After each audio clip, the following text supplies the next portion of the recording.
Next tutorial. This time I did a makeup recreation of one of the masked characters from the TV series The Order. I don't know much about the show, but once I saw what the characters looked like, I immediately started painting my face because I had to do it. So if you'd like to learn how to recreate this makeup, stay tuned. So the first step is going to be blocking out both your eyebrows. So I'll pop a link on the screen up there. That link will take you to a video that I did in the past to teach you all how to block out your eyebrows, just to save some time up in this video. I will mention when you block your eyebrows out, it's best to do a layer of spirit gum first, then wax, then an extra layer of spirit gum just to really seal them in, because I am going to be applying liquid latex over my eyebrows, which is completely safe as long as you've sealed them off first. You don't want to be ripping out eyebrows. No. So I'm just going to go block out my eyebrows and we'll go from there.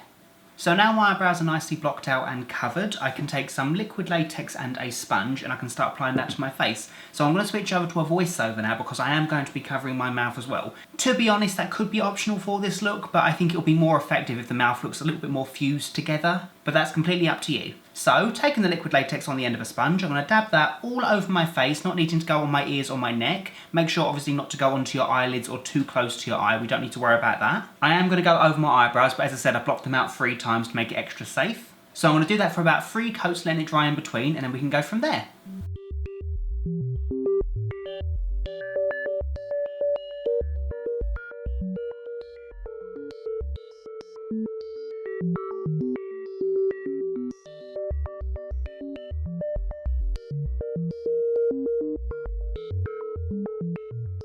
So then we can work on smoothing out the mouth area. So I took some regular tissue paper that I've already separated to get the thinner halves, then working with really little strips at a time. You don't want to work with anything too big, otherwise it will be difficult to blend. I took some more liquid latex and applied that over the mouth area, making sure it's completely saturated. You can then take the tissue and apply that over the top of the liquid latex, pressing in, making sure it's completely absorbed.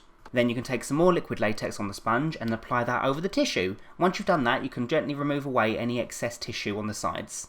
Then once you've done that, you need to let that dry and then repeat the process 2 to 3 times.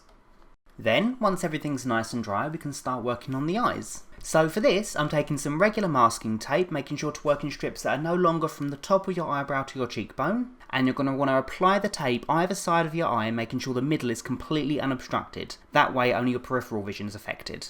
It shouldn't really take more than 3, maybe 4 pieces of tape per eye to make this effect work. You don't really want to build it up too much if you can help it. So once you're happy with the tape placement, we can take some more liquid latex and a sponge and then go over the masking tape. After a few layers, we can take some more tissue and press that over the masking tape in the same method that we did for the mouth, just to smooth out the area so we've got no signs of masking tape underneath. So after about 3 to 4 layers of tissue, it should look something like this. Then we just have to replicate this eye on the other side. So there we are. So once everything's nice and dry, we can work on the eye shapes. So fortunately, the eye shapes of the original characters are quite jagged, so there's no real need to make them look super neat and symmetrical. So to make the shapes around the eyes, I'm using a dull metal spatula to pull apart the latex around the eyes and to force the shape that I want. You could use anything really for this, although I wouldn't suggest using sharp scissors because it's too close to your eyes, but latex is quite easy to cut, so you could potentially use dressing scissors or tweezers to pull the latex apart.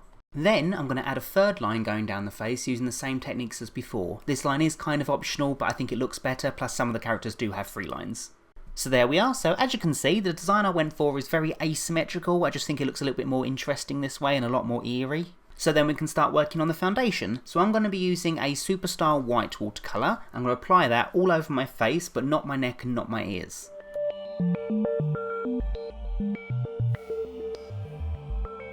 Then, to make the makeup look a little bit more rustic, a lot more weathered and a lot more eerie, I'm taking my trusty black hairspray. Make sure when you use this stuff you're either outside or in another well ventilated area, because you do not want to inhale this stuff, especially when you haven't got your mouth to breathe through, just your nose. So make sure to take a deep breath first, then spray at an arm's distance away from your face, spackling the colour gently all over the latex to break up the complexion. The arm's distance is really important, otherwise you'll end up with splodges of colour. So there we are. So once you're done, it should look something like this. It just makes the complexion a lot more interesting to look at. So then I can take a Superstar Black watercolour and I can paint in the 3 lines going down the face.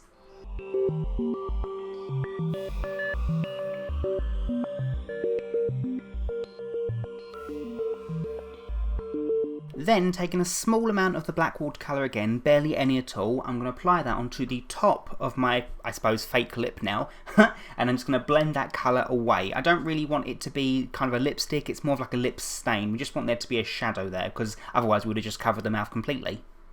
Then, taking the black Superstar watercolour again, I'm going to apply that to my neck and my ears.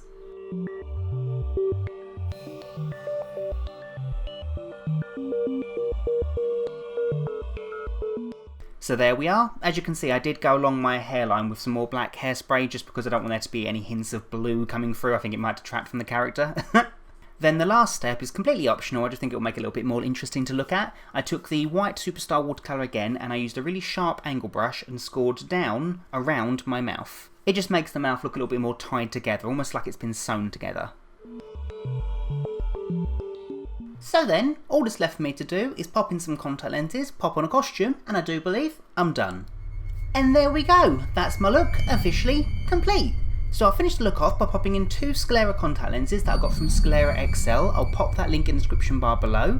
I don't think they're absolutely vital to the look, but it does help. I mean, otherwise you'll have to have your eyes closed for the effect to fully work.